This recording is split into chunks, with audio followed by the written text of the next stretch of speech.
The next example is he is a liar. এটাও assertive sentence, তার মধ্যে এটা হচ্ছে গিয়ে অ্যাফার্মেটিভ সেন্টেন্স, আর সেন্টেন্সটি অ্যাফার্মেটিভ হলে এটা কোশ্চেন হবে কি নেগেটিভ। অক্সিলারি ভার্ব থাকলে এটা কোশ্চেন করার সময় তাকে ব্যবহার করতে হবে, ইজ হচ্ছে কি অক্সিলারি ভার্ব, সেজন্য এটাকে ব্যবহার করতে হবে। আর যেহেতু সেন্টেন্সটা অ্যাফার্মেটিভ সেন্টেন্স সেজন্য এটা কোশ্চেন হবে নেগেটিভ, আর সেই জন্য ইজের সাথে একটা নট লিখতে হবে, মানে ইজ নট লিখতে হবে।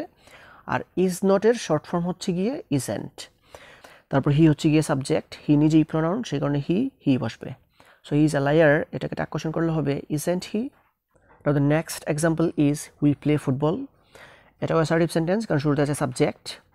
তার মধ্যে সেন্টেন্সটা হচ্ছে গিয়ে অ্যাফার্মেটিভ সেন্টেন্স, মানে হাবোধক সেন্টেন্স, আর সেন্টেন্সটি অ্যাফার্মেটিভ হলে টাক কোশ্চেন হবে গিয়ে নেগেটিভ। অক্সিলারি ভার্ব থাকলে টাক কোশ্চেন করার সময় তাকে ব্যবহার করতে হবে, কিন্তু এই সেন্টেন্সটাতে কোনো অক্সিলারি ভার্ব নেই। আর অক্সিলারি ভার্ব না থাকলে টেন্স অনুসারে ডন্ট, ডাজন্ট অর ডিডন্ট থেকে কোনো কিছু বসাতে হবে। এখন ডন্ট, ডাজন্ট অর ডিডন্ট থেকে কোনো কিছু বসানোর আগে আমাদেরকে দেখতে হবে যে এই সেন্টেন্সটা কোন টেন্সে আছে। যদি এই সেন্টেন্সটা প্রেজেন্ট ইনডেফিনিট টেন্সে থাকে তাহলে আমাদেরকে ডন্ট অর ডাজন্ট থেকে কোনো কিছু বসাতে হবে। আর যদি এই সেন্টেন্সটা পাস্ট ইনডেফিনিট টেন্সে থাকে তাহলে আমাদেরকে ডিডন্ট বসাতে হবে। এখন উই হচ্ছে গিয়ে সাবজেক্ট আর প্লে হচ্ছে গিয়ে ভার্বের প্রেজেন্ট ফর্ম, সেই জন্য সেন্টেন্সটা হচ্ছে গিয়ে প্রেজেন্ট ইনডেফিনিট টেন্স।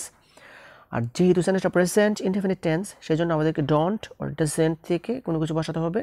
এখন সাবজেক্টটা যেহেতু থার্ড পারসন সিঙ্গুলার নাম্বার না, সেই জন্য আমাদেরকে বসাতে হবে ডন্ট। তারপর উই নিজেই প্রোনাউন, সেই কারণে উই বসবে। সো উই প্লে ফুটবল, এটাকে টাক কোশ্চেন করলে হবে don't we. The next one is Runa স্যাং well. এটাও অ্যাসার্টিভ সেন্টেন্স।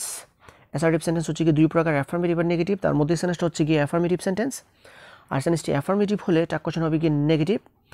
তারপর অক্সিলারি ভার্ব থাকলে টাক কোশ্চেন করার সময় তাকে ব্যবহার করতে হবে, কিন্তু এই সেন্টেন্সটাতে কোনো অক্সিলারি ভার্ব নেই।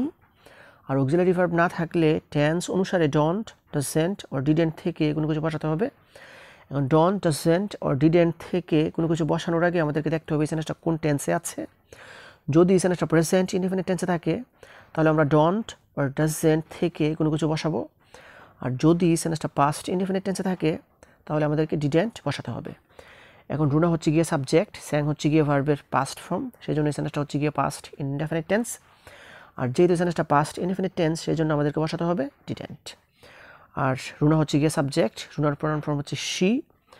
সো রুনা স্যাং ওয়েল, এটাকে টাক কোশ্চেন করলে হবে ডিডন্ট শি। তারপরে সেন্টেন্সটা হচ্ছে he has not done the work. এটাও অ্যাসার্টিভ সেন্টেন্স, তার মধ্যে এই সেন্টেন্সটা হচ্ছে গিয়ে নেগেটিভ সেন্টেন্স, কারণ হচ্ছে গিয়ে নট। আর সেন্টেন্সটি নেগেটিভ হলে টাক কোশ্চেন হবে গিয়ে অ্যাফার্মেটিভ। অক্সিলারি ভার্ব থাকলে টাক কোশ্চেন করার সময় তাকে ব্যবহার করতে হবে, হ্যাজ হচ্ছে গিয়ে অক্সিলারি ভার্ব, সেই জন্য এটাকে আমাদেরকে ব্যবহার করতে হবে। আর যেহেতু সেন্টেন্সটা নেগেটিভ সেন্টেন্স সেই জন্য টাক কোশ্চেন হবে অ্যাফার্মেটিভ, আর সেই জন্য হ্যাজই থাকবে। আর হি হচ্ছে গিয়ে সাবজেক্ট, হি নিজেই প্রোনাউন, সেই কারণে হি থাকবে।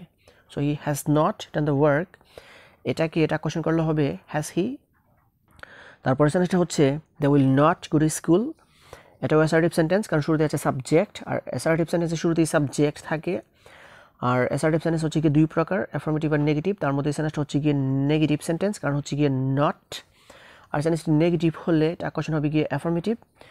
অক্সিলারি ভার্ব থাকলে টাক কোশ্চেন করার সময় তাকে ব্যবহার করতে হবে, উইল হচ্ছে গিয়ে অক্সিলারি ভার্ব, সেই জন্য এটাকে আমাদেরকে ব্যবহার করতে হবে। যেহেতু সেন্টেন্সটা নেগেটিভ সেন্টেন্স সেই জন্য টাক কোশ্চেন হবে গিয়ে অ্যাফার্মেটিভ, সেই জন্য উইলই থাকবে, উইলের সাথে কোনো নট লেখা যাবে না। আর দে হচ্ছে গিয়ে সাবজেক্ট, দে যেহেতু নিজেই প্রোনাউন সেই জন্য দেই থাকবে। So they will not go to school, এটাকে টাক কোশ্চেন করলে হবে will they. So this is actually the rules, the sentences that I wanted to share with you. So viewers, I hope you understand this.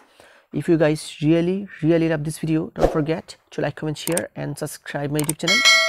And that's all for the time being. See you again. Wish you all the best of luck. Goodbye.